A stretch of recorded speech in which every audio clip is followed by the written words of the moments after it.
had such a great conversation. I just wanted to share it with some of my other friends too.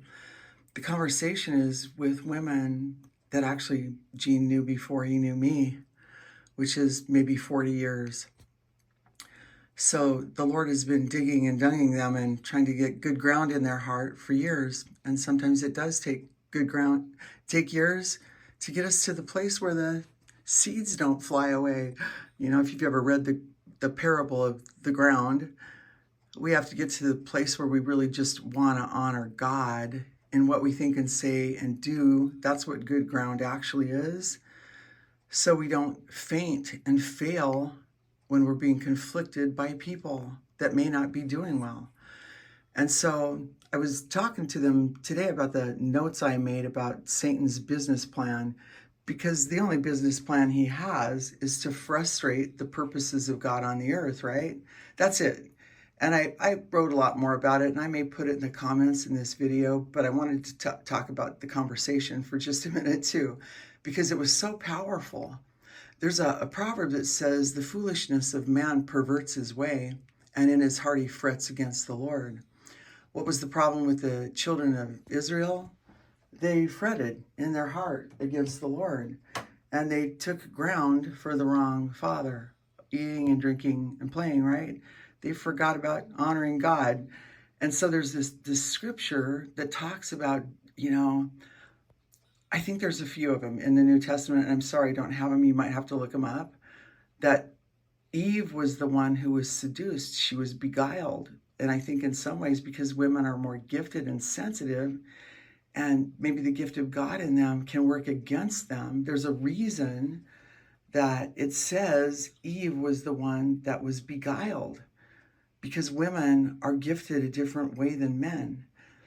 Now, what was Adam's downfall? His love for Eve became greater than his love for the Lord. So he fell too. It was his demise also, not loving the Lord first with all of his heart, mind, and strength. So it all can be seen right there. If you want to conquer Satan, if you want to master him, it's all right in the garden experience. Eve made light of the word. She had ears to hear a new doctrine. God is off the throne there. He's not doing what's right with you. You better be in control. So these friends of mine have gotten saved, and I have to be careful what I say because I don't want to sound prideful, because the deepest thing I want to talk about is how sand rubs against sand and sharpens our countenance, and how we buy gold in the trials, and how when we're pressurized, it's a divine opportunity to get spiritual revelation, but not to the fool who thinks that God got off the throne and frets. So we get pressurized, we get conflicted. I cried out to God and confessed all my sins maybe 40 years ago. And this was the time that Jean met both of these women. But I didn't really understand spiritual things, nor did I actually understand the spirit of words, where they originated from. So we eat our own poison, right, with the spirit of our own mouth. There's a lot of scriptures about that. Just read the book of James. We take ourselves down with the very spirit of our mouth. It's our demise. It's how Eve got taken down with the spirit of Lucifer's mouth, the slander, the accuser. And it's how Eve took out Adam with slander and accusation.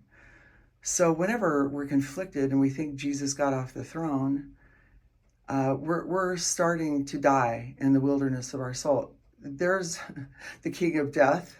That's who Satan is. He's the king of death. And that's why God said, don't eat from that apple tree because that'll kill you.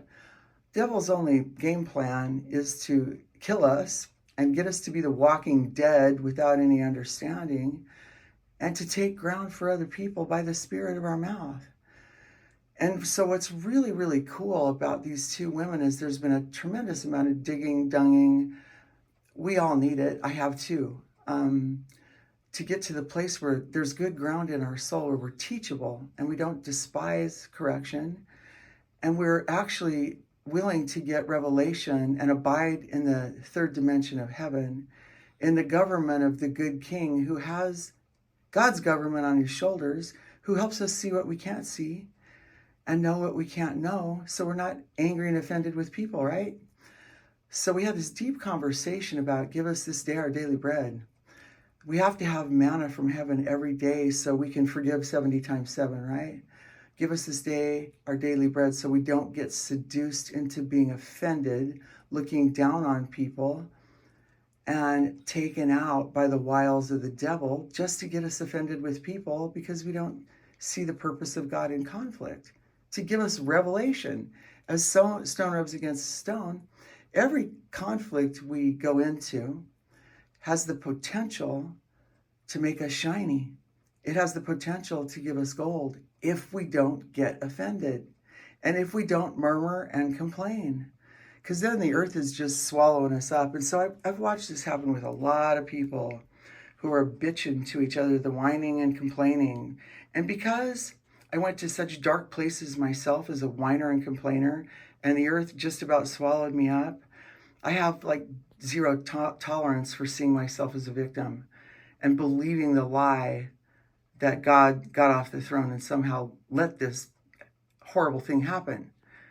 Because then we're out of the school of the Spirit and we no longer can be teachable. And so I don't want to sound prideful or self-righteous. I just had that going for me. I didn't have a lot going for me when I met these women, but I had some good ground because I saw the demise of fretting in your heart against the Lord.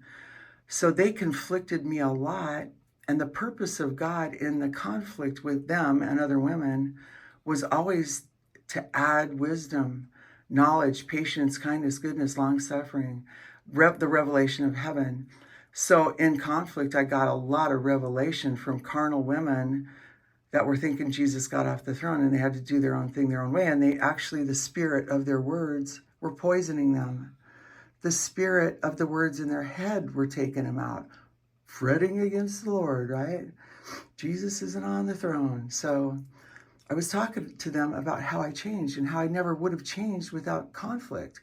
Without their carnal conflict, I wouldn't have been able to keep growing and changing.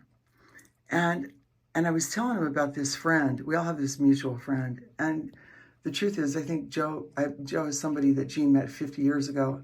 I traveled in Europe with him twice for 8 weeks. And I would have told you he was a guy with his brain fried that had nothing going for him and that couldn't communicate. But one thing I've watched over now maybe 35 years with Joe is the purpose of God in conflict has been fulfilled in his life because he understands the pressure of relationships in not getting offended, dealing with your thin skin, and tapping into the revelation of heaven instead of getting offended with people. Because we're in a spiritual battle. We're not in a let's get offended with people battle. And if you live there, the earth is just swallowing you up and you're taking ground for Satan as a murmurer and complainer. So I think in these women's lives, they're really, what's so exciting, because they haven't received each other as sandpaper, to understand their own soul and to tap in to the gold of the kingdom. But they get it. They get it for the first time. These two women took me out to eat maybe 35 years ago and said, we like you, but we don't like each other, so we're going to throw each other in the trash. I mean, it probably wasn't that drastic, but that's kind of what they were saying to me. But now they see the beauty of the conflict that they never saw before. And that it was just an avenue all along to understand the wiles of the devil and not be overcome. They actually get it. And the problem is once we see ourselves like a victim and we murmur and complain to somebody else, we're fulfilling the devil's business plan, right? We're taking ground for the wrong king. You're of your father, the devil, his work will you do? He was a murderer. Because when we start seeing ourselves as a victim instead of a servant who honors God, how can I honor you in this conflict, Lord? It all goes downhill from there, right? We're just going to feed people with the wrong spirit coming out of our mouth to our own demise. These are what the scriptures say. Every idle word, our words operate on people. We're going to be held accountable for that. And that's what Eve did. She made light of the word. So why don't people get the book of James and what it says about the spirit of your mouth? There's things about even the spirit of God's mouth all through the Bible. We make light of those scriptures, and we're probably going to, because we're all chopping through a forest of deception every day. Give me this day today my daily bread. Deliver me from the wiles of the devil, his purpose plan in my life. Help me to be forgiving 70 times 7, because once I look down on somebody, I can fulfill the other Father's will in my life and take ground for him, because I'm offended. I know this is deep stuff, but I'll put it simply this way. If you get conflicted today, if you get tempted to be offended, if you get tempted to look down on somebody or be unforgiving, think of it a completely different way instead. Think of it as a key to the kingdom to get divine revelation and do good. So I was even telling him about another woman, a mutual friend, who's actually become a really good student. She's a very good student at this place in her life, because when she loses her peace, she doesn't always understand what's happening, but she talks and she's teachable. So she got conflicted about 3 months ago. And she came in and talked to me, and she went back to the person involved with the law of kindness in her mouth, with a voice of wisdom, understanding, and knowledge.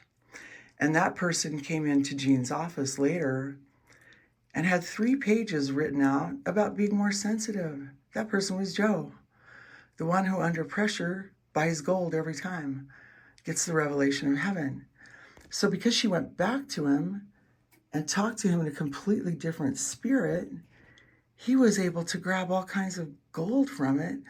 And that's why, knowing Joe Winterman my whole life, I've watched him turn into another man altogether. He's not the airhead that I thought fried his brains on drugs and was never going to be able to make sense of a complete sentence. He turned into a whole new man. He's practically been leading people to the Lord just about every day as he's dying of cancer.